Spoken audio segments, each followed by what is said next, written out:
Au niveau international, la croissance n'est toujours pas au rendez-vous. Au contraire, entre 2015 et 2016, au regard des petites flèches rouges qui piquent vers le bas, qui pointent vers le bas, nous réalisons une régression en termes donc, de croissance à l'échelle mondiale. Et pratiquement aucun pays n'est épargné, sauf les pays en développement où on réalise le même taux de croissance plus ou moins entre 2016 par rapport à 2015. Mais ce qui nous intéresse le plus, c'est la zone euro qui enregistre une croissance de 1,7 en 2016 contre 2 en 2015. Cette régression impacte, bien entendu, nous impacte compte tenu des relations privilégiées que nous entretenons avec la zone euro. Le commerce mondial, également, nous oublions les 6, 7, 8% de progression annuelle au cours des années, j'allais dire avant la crise. Aujourd'hui, le commerce mondial, la progression du commerce mondial est relativement faible et, comme je l'ai dit en introduction, inférieure à la croissance mondiale. Alors ceci, depuis d'ailleurs le déclenchement de la crise, les politiques monétaires ultra-expansionnistes continuent, à l'exception, donc dans tous les pays du monde développés, à l'exception de la fédérale, de la Fed, qui a relevé son taux directeur de 25 points de base, au vu bien sûr d'un changement, d'une inflexion dans la politique monétaire aux États-Unis. Mais d'une manière générale, les pays développés continuent d'injecter massivement des liquidités dans le système financier et qui génèrent bien entendu des intérêts historiquement bas et même négatifs dans certains pays. Des récessions dans les pays émergents, notamment la récession sévère au Brésil, moins 3,5% en 2016, et en Russie, moins 0,8% en 2016. Et ceci, bien entendu, génère d'une manière générale un risque absolu sur les pays émergents qui aujourd'hui connaissent des difficultés au vu du transfert des capitaux. Il fut un temps, c'était les capitaux qui allaient vers les pays émergents. Aujourd'hui, nous constatons un mouvement inverse. Donc c'est les capitaux qui sortent des pays émergents pour aller être investis ailleurs. Donc notre croissance économique a régressé, donc une décélération en 2016, sous l'effet d'une baisse importante de la valeur ajoutée agricole, et j'y reviendrai. Mais nous continuons à enregistrer une orientation positive de la croissance des activités non agricoles, pas au niveau que nous souhaitons, parce qu'il reste impacté, cette croissance non agricole, par la faiblesse de la demande extérieure. Une baisse apparente, je vais revenir, apparente du taux de chômage et une inflation qui reste toujours maîtrisée. Donc pour 2016, prévision de croissance 1,6, prévision de croissance des activités non agricoles 2,7. La croissance a été fortement impactée, comme je l'ai dit, par la sécheresse et le recul de la valeur ajoutée agricole de 8%,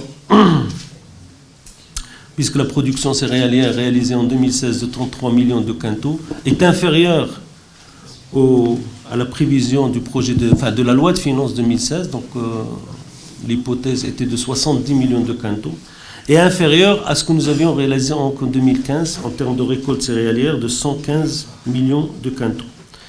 Mais malgré ce niveau bas, donc en termes donc de récolte céréalière, comme je vais l'expliquer, les autres filières agricoles se développent et ont atténué quelque part l'impact du recul de la valeur ajoutée agricole. La baisse de 70% de la production céréalière a été compensée par les bonnes performances des autres filières, donc la production hélicole qui progresse de 24%, la production agrumicole qui progresse de 7%, l'élevage entre 4 et 5%, les cultures maraîchères entre 4 et 5%, et les cultures industrielles plus 5%. Tout ceci est le fruit et le résultat du déploiement et de la mise en œuvre du plan Maroc vert.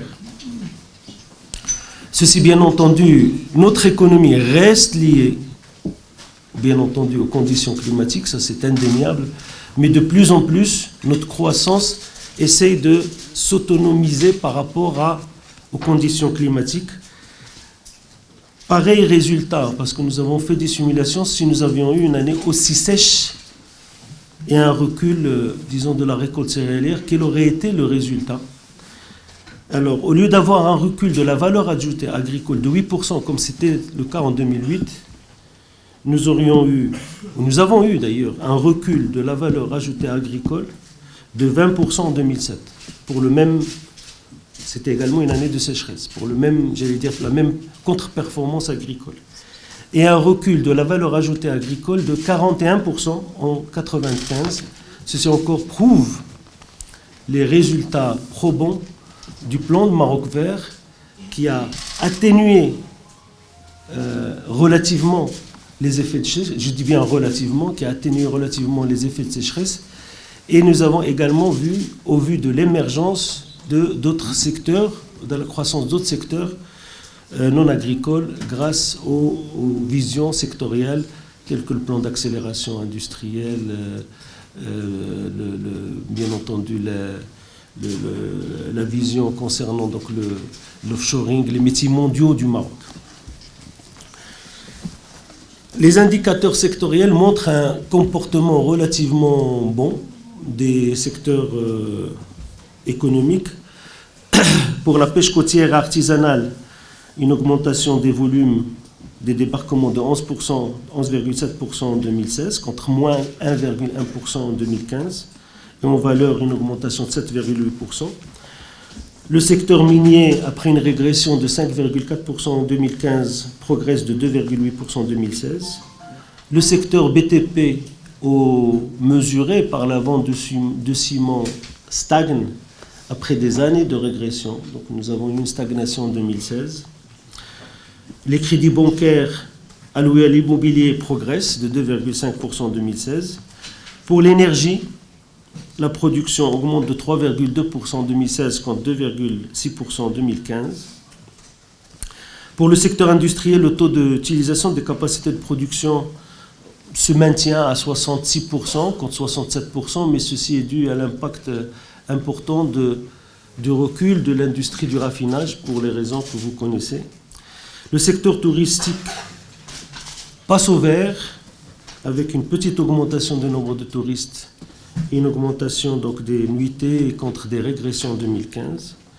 Le secteur de télécom, bien sûr, le nombre des abonnés stagne et même régresse parce que nous sommes en saturation donc, du secteur, mais Internet empiète le pas avec une augmentation substantielle de 21% en 2016, 63% en 2015.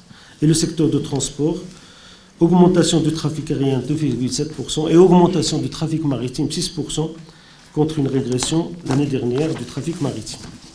Alors pour les crédits bancaires,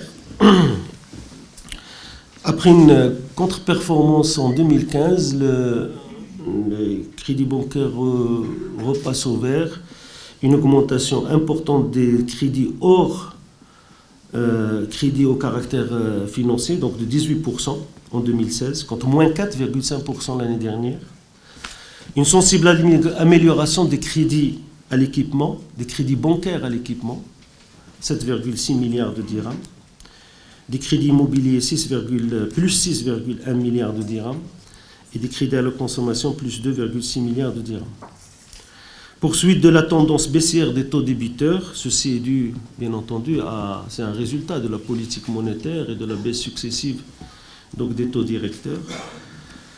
Donc pour atteindre un niveau de 5,08% en 2016, T3 2016, soit un recul de pratiquement 95 points de base pour une réduction de 75 points de base au total des taux directeurs. Donc la baisse des taux est supérieure à la baisse du taux directeur de Banque al Maghreb. Ceci, bien entendu, est au profit des entreprises, le financement de l'économie. Et ceci s'ajoute à l'amélioration d'une manière générale de liquidité au niveau des marchés, du marché financier et du marché bancaire. Vous vous rappelez, il y a 2 ans encore, la Banque al Maghreb avançait hebdomadairement pratiquement 60 milliards de dirhams au système bancaire. Aujourd'hui, ça tourne autour de 7, 8, voire 10 milliards de dirhams. La baisse du taux de chômage, je dis bien la baisse apparente du taux de chômage parce que logiquement, on ne peut pas avoir une baisse de taux de chômage si en 2016, nous avons une perte nette de 73 000 postes d'emploi. Alors déjà, le 73 000 postes d'emploi perdus en 2016, en T3 2015 et T3 2016, résultent de la création de 30 000 emplois rémunérés, exclusivement au monde rural pratiquement, et la destruction de 103 000 postes non rémunérés.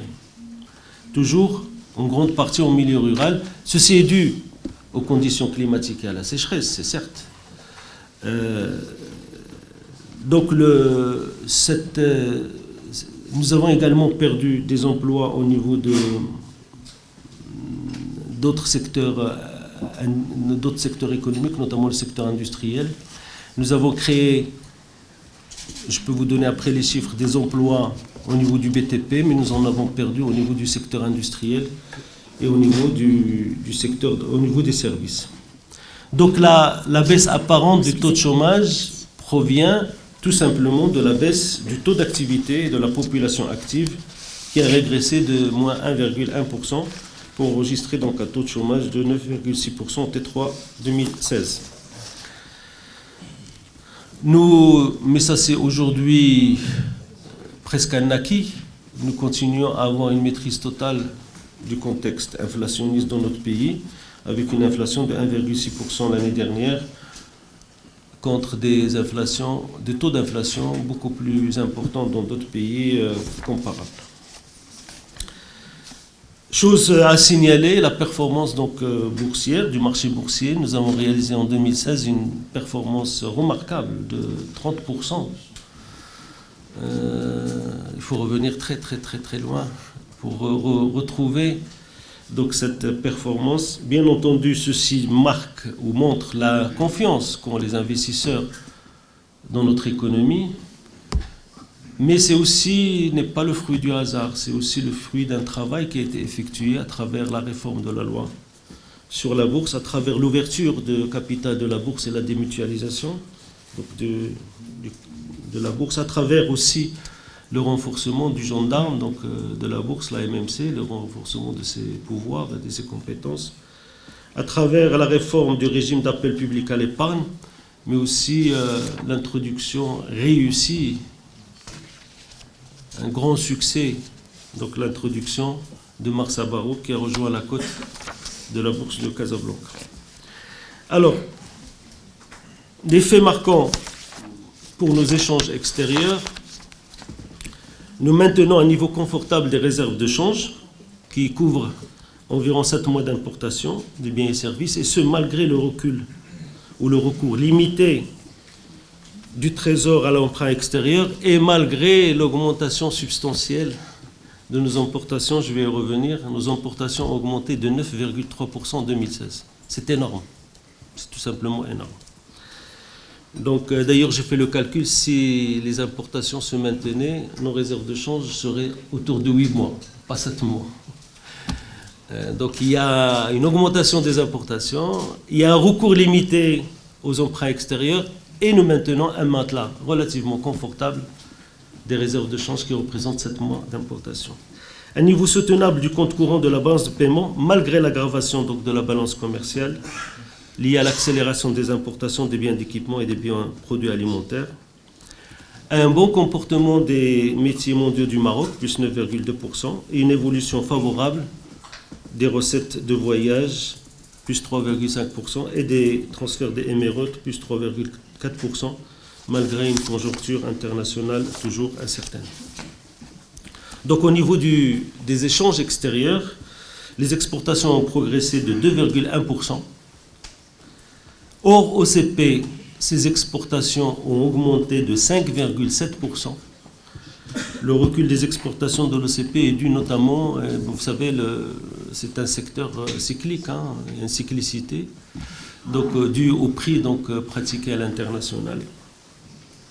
Au niveau des importations, une augmentation plus importante que les exportations, donc de 9,3%. Ce qui a aggravé le déficit commercial de pratiquement 19,6% ou 30 milliards de dirhams. Ces 30 milliards de dirhams d'aggravation proviennent essentiellement de l'augmentation des importations des produits alimentaires. 8,9 milliards. Produits alimentaires, notamment les céréales, dus à la sécheresse. Ça s'explique. D'une augmentation des biens d'équipement de 25 milliards. Importation des biens d'équipement de 25 milliards. Là, il faut voir un point positif. Quand les biens d'équipement augmentent, ça veut dire c'est en faveur de notre économie. Alors, pour les opérations remarquables, faut-il le rappeler, il y a le TGV, il y a la ligne, il y a la station thermique de Safi, il y a bien sûr l'industrie automobile, parce qu'on importe des équipements qu'on réexporte, il y a toute la partie concernant les énergies renouvelables. Bon, l'augmentation des importations de biens d'équipement de 25%, ou 27%, pardon, est un bon point. Peut-être moins bon, les biens de consommation qui aussi augmentent de 10 milliards de dirhams. Bon, ça, les 10 milliards, il y a au moins 4 milliards de dirhams concernant les voitures de tourisme importées. Nous avons importé environ 120 000 véhicules de tourisme en 2016 pour environ 14 milliards de dirhams contre 10 milliards l'année d'avant. Donc les 30 milliards de déficit de la balance commerciale s'expliquent, comme j'ai dit, par l'augmentation des importations des produits alimentaires, des biens d'équipement et des biens de la consommation. Donc les biens d'équipement, 119 milliards, plus 27%, les demi-produits, 90 milliards, plus 5%, les biens de consommation, 80 milliards, plus 15,2%, et les produits alimentaires, plus 25%. Nos exportations, donc pour les métiers mondiaux du Maroc, continuent à enregistrer d'excellentes performances. L'automobile, plus 11,5%, à 54 milliards et demi environ. L'exportation de l'aéronautique, plus 9,4 milliards à 14,6%. Le textile et cuir, plus 6,7%. L'industrie alimentaire, plus 5,2%. Électronique, plus 10,2%. Ces performances, notamment en termes d'exportation des véhicules, puisque nous avons environ exporté plus de 300 000 véhicules l'année dernière, est le résultat de la vision pertinente de notre pays en termes d'industrialisation. Cette tendance va augmenter à l'avenir avec l'installation de Peugeot.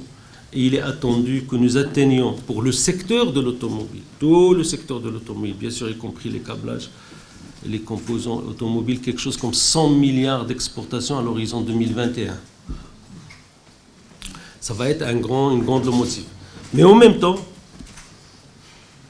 nous travaillons sur l'augmentation du taux d'intégration. Parce que si le taux d'intégration est faible, ça veut dire que la valeur ajoutée que nous captons dans nos pays est faible.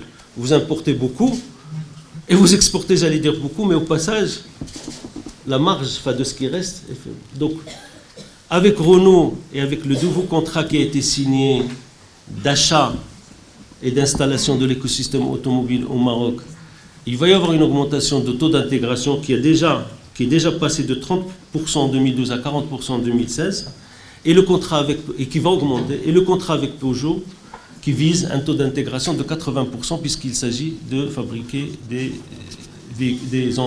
moteurs. J'ai parlé donc du comportement favorable des transferts des MRE et des recettes de voyage, plus 3,5% pour les voyages et plus 3,4% pour les MRE. Le déficit du compte courant en 2016 estimé à 3,9%, et ceci est dû à l'ensemble des éléments d'ailleurs que je viens d'exposer, l'accélération des importations, l'accentuation de la baisse des prix des phosphates et dérivés, et le recul donc des exportations, la non-progression des exportations d'une manière générale, l'aggravation donc qui a généré l'aggravation de la balance commerciale. Nos recettes, les IDE, ont régressé de 17%. Donc les investissements directs étrangers en recettes, parce que nous recevons des investissements étrangers, mais aussi les Marocains investissent à l'étranger. Donc les recettes ont baissé de 17% à 33 milliards. Ceci est dû à deux éléments. D'abord, sur les années antérieures, il y avait des opérations exceptionnelles, n'est-ce pas, Si Hassan? Mais également, il faudrait noter que 2016, d'une manière générale, au niveau mondial, mais on attend les derniers résultats, il y a une baisse. Il y a une baisse des investissements directs étrangers adressés aux pays émergents. Donc les réserves internationales s'améliorent depuis 3 ans pour atteindre 6 mois ou 28 jours, donc environ 7 mois. Et c'est une progression, j'allais dire, continue. Même si, et je le répète, il y a une aggravation du déficit commercial, il y a un recours limité au niveau des emprunts extérieurs. Notre matelas de devises continue à progresser grâce, comme j'ai dit, à l'amélioration des transferts des MRO, en particulier grâce aux recettes de voyage et aussi qui s'améliorent. Les résultats préliminaires de l'exécution de la loi de finances 2016. Donc malgré le contexte international défavorable, un niveau faible de croissance et le coût de certaines mesures fiscales, je vais répéter pourquoi toutes les contraintes qui ont pesé sur l'exécution du budget 2016, notre déficit budgétaire atteindrait 3,9% de PIB, privatisation comprise, 4,1% hors privatisation, contre 4,2% une année auparavant. Ce résultat est un résultat extrêmement satisfaisant parce qu'il a permis, malgré tout, de continuer l'effort important en matière d'investissement au profit des infrastructures, au profit des secteurs sociaux et au profit du soutien à la croissance. Dans un contexte faible, de faible croissance, il faut continuer à améliorer, j'allais dire, les dépenses utiles, notamment les dépenses d'investissement. Et je vais revenir sur les dépenses d'investissement parce que nous avons réalisé un record l'année dernière en termes de taux d'émission. Cette évolution de déficit a pu être réalisée également grâce à la maîtrise donc, des dépenses courantes et la mobilisation des recettes fiscales. Donc en termes de recettes ordinaires, une progression de 3,7%, avec un bon comportement des recettes fiscales, plus 4,1%, pour l'ensemble des impôts, sauf la TVA intérieure. Donc l'ensemble des impôts ont augmenté en termes de recettes. La TVA inférieure a régressé, je vais expliquer pourquoi. Enfin, je peux le dire, c'est parce qu'il y a eu un effort, c'est le deuxième record. بعدين سمحوا لي ندير واحد القوسين كبير إلى خرجوا بهذا الاجتماع. Rien pour enregistrer qu'il y a 2 records à l'année 2016. Le premier record, c'est le taux d'émission sur les crédits d'investissement. Nous avons atteint 75% de taux d'émission. Jamais atteint par le passé. Je peux vous donner année par année. حتى في 2009 ملي كانت الأزمة, quand il y avait la crise, et pour contrecarrer la politique contracyclique, pour réduire les effets de la crise, nous avons poussé à ce qu'il y ait donc des dépenses un peu plus importantes. On a atteint 74%. Nous avons atteint 2016 75% de taux d'émission sur les investissements. C'est une performance et c'est un record.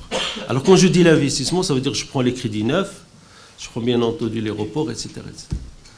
Le deuxième record, c'est toutes les mesures en faveur des entreprises, notamment le remboursement de la seule TVA. La TVA, nous avons remboursé, et ça aussi c'est un record absolu, 10,5 milliards de dirhams. Fait 8 milliards le budget, pardon, la DGI, ou fait une partie qui est le CAS, parce qu'il y a le CAS TVA, donc 10 milliards et demi, compte tenu des 800 millions de dirhams que nous payons au niveau du budget pour l'ONE et pour l'ONCF. Donc le butoir de l'ONF, nous sommes à 11 milliards pratiquement et demi.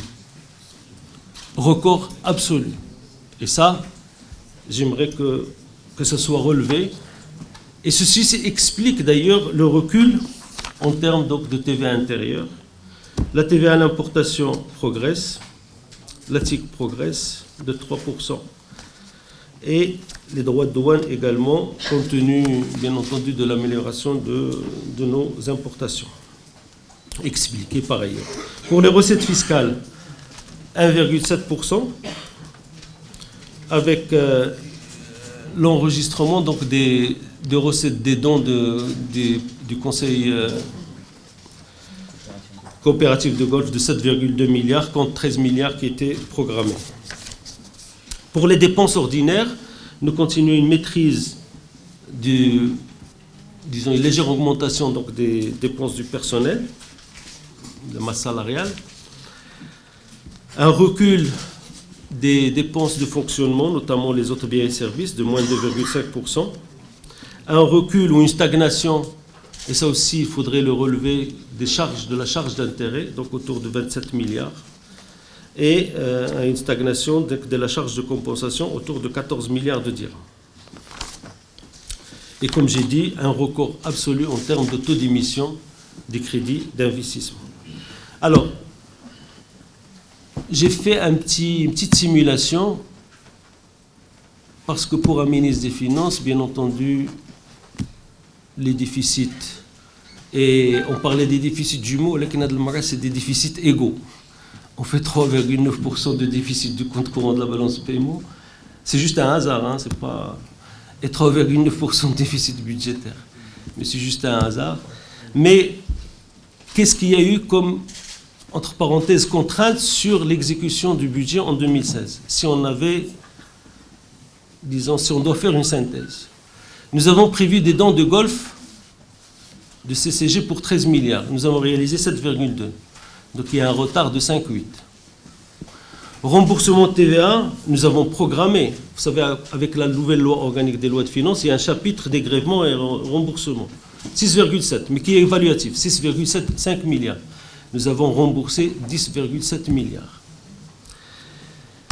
Les émissions, au titre des investissements, nous avions prévu 53 milliards. Nous avons réalisé 63 milliards. Et nous aurions pu, au mois de décembre, freiner les dépenses. Nous n'avons pas fait, parce qu'encore une fois, dans un contexte de faible croissance, on ne peut pas encore gêner les entreprises et gêner les opérateurs économiques. Nous allons laisser continuer les dépenses d'investissement, notamment comme elles étaient prévues.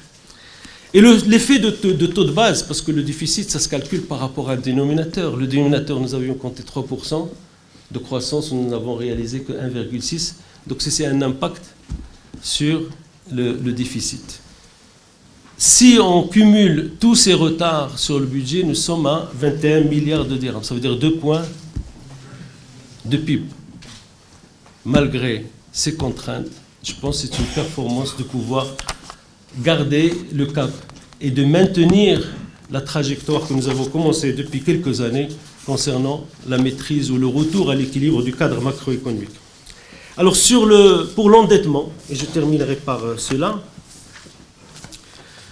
2016, nous maîtrisons l'endettement autour de 64,7%. Légère augmentation de 0,6%, mais cette augmentation est due toujours par rapport au PIB. Hein. C'est dette du Trésor. On ne parle pas des autres dettes. Dette du Trésor par rapport au PIB, nous sommes à 64,7%. Contre 64,1% l'année dernière, essentiellement c'est dû à l'effet PIB. Hors effet PIB, nous avons une régression de taux d'endettement. Alors, le coût de la dette, et là aussi il faudrait le ressortir, et c'est un motif de satisfaction. Quand on compare les charges en intérêt de la dette par rapport aux recettes ordinaires, ils ont été en constante augmentation depuis 2011. 2016, nous avons infléchi donc cette courbe et nous comptons bien entendu continuer cette... alors ceci est dû, bien entendu, vous le devinez très bien, à la baisse des taux généralisés sur le marché. Donc le Trésor se finance à des coûts meilleurs, ça c'est clair. Mais ceci aussi est dû à une gestion active de la dette. Et je remercie tous ceux aujourd'hui au niveau de la direction de Trésor, Madame Zaboul, bien sûr, c'est l'ensemble de ses équipes, pour les efforts fournis en termes de maîtrise du coût de la dette. Le coût d'ailleurs global de notre endettement régresse de 4,3% l'an à 4% en 2016. Comme j'ai dit, donc la maîtrise de l'évolution de la dette a un impact, et résulte de l'impact de la maîtrise du déficit budgétaire, de l'amélioration des taux et du recours aux opérations de la gestion active de la dette. Et vous voyez la courbe de taux entre 2016 et 2015, 2016 bien entendu, étant une courbe très favorable. Voici ce que j'avais à dire. Je vous remercie pour votre écoute